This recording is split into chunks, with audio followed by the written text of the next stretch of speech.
Bener nggak menurut kamu? Memang bayangan orang yang namanya diet itu ya motong porsi, makan lebih sedikit dari sebelumnya.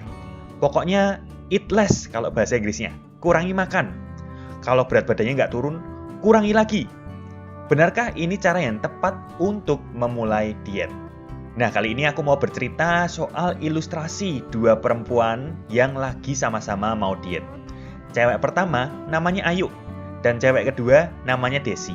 Keduanya sebelumnya memiliki pola makan yang sama, tinggi karbohidrat, tinggi lemak, rendah protein, dan juga rendah serat. Sekarang keduanya lagi pengen diet. Tapi keduanya meskipun sama-sama memulai diet, pendekatan dietnya berbeda. Si Ayu fokusnya eat less, alias makan lebih sedikit dari biasanya. Kalau si Desi fokusnya eat well, alias makan lebih baik daripada biasanya. Yuk coba kita lihat pola makan mereka dalam sehari dengan diet yang pendekatannya berbeda ini.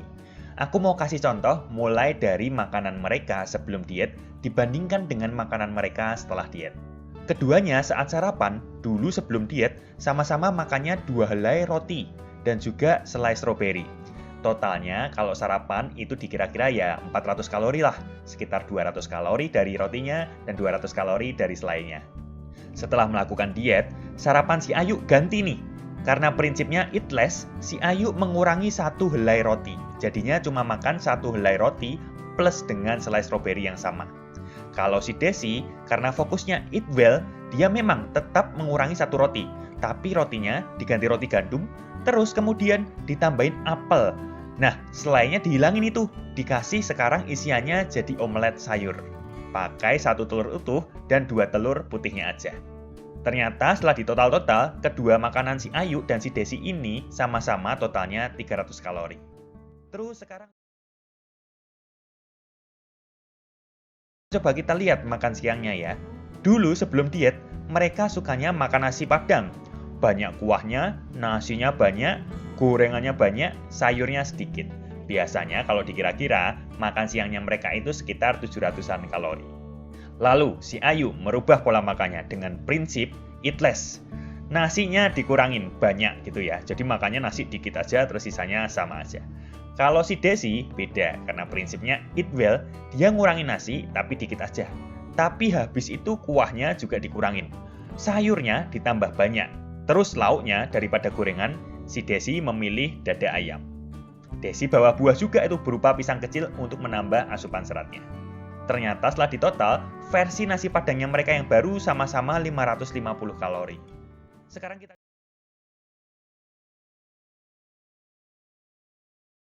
coba masuk ke makan malamnya.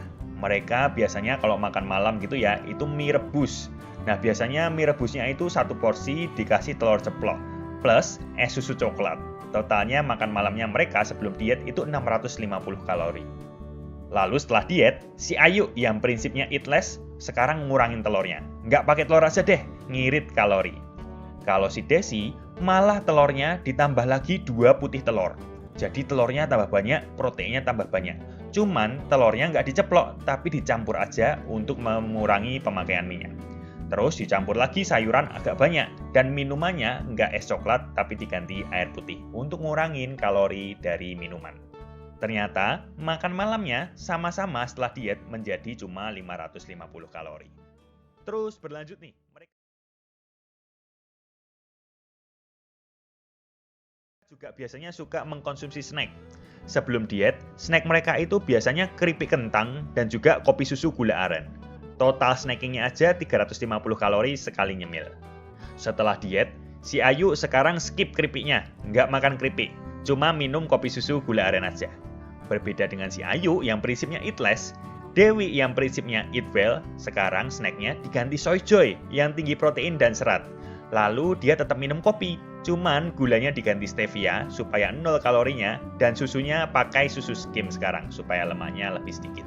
Kalau di total, setelah diet, sekarang snack mereka sekali makan 200 kalori. Nah,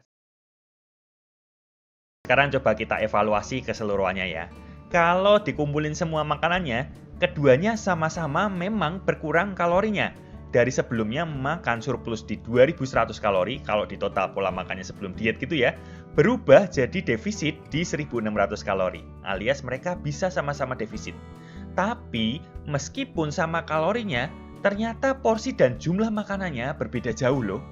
Si Ayu, jelas karena dietnya prinsipnya yang penting ngurangin makan, ya jadi lebih sedikit dari biasanya. Kalau si Desi, karena prinsipnya tidak hanya mengurangi makanan, tapi dia memperbaiki komposisi makanan alias eat well, ternyata malah porsi makanannya sama aja sama sebelum diet, atau bahkan bisa dibilang lebih banyak dari biasanya. Tapi kalorinya tetap terkontrol, plus komposisinya lebih baik. Nah, jadi sekarang harusnya kamu punya jawaban dari apa yang aku tanyakan di awal.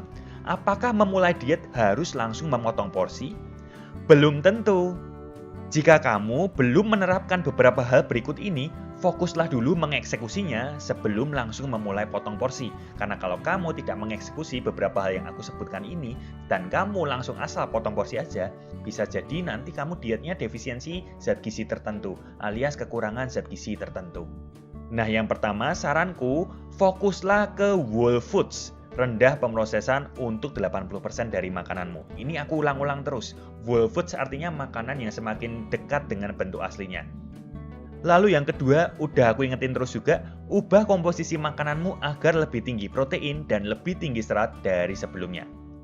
Lalu tips yang ketiga, switch makanan yang padat kalori tapi rendah gizi menjadi makanan yang padat gizi tapi rendah kalori. Jadi pinter-pinter milih makanan nih, pilih makanan yang gizinya banyak tapi kalorinya tidak terlalu banyak.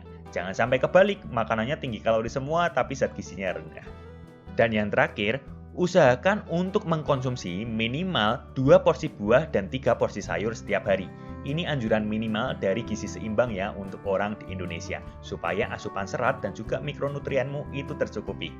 Itu tadi 4 hal yang sebaiknya kamu eksekusi dulu. Kalau sudah bisa melakukan semuanya, baru mungkin kamu mempertimbangkan untuk memotong porsi apabila berat badanmu memang stuck. Kalau belum mengeksekusi 4 hal tadi, nggak usah langsung potong porsi deh. Karena sebenarnya kamu juga bisa mengurangi kalori kamu hanya dari memperbaiki komposisi makanan saja. Salah satu cara yang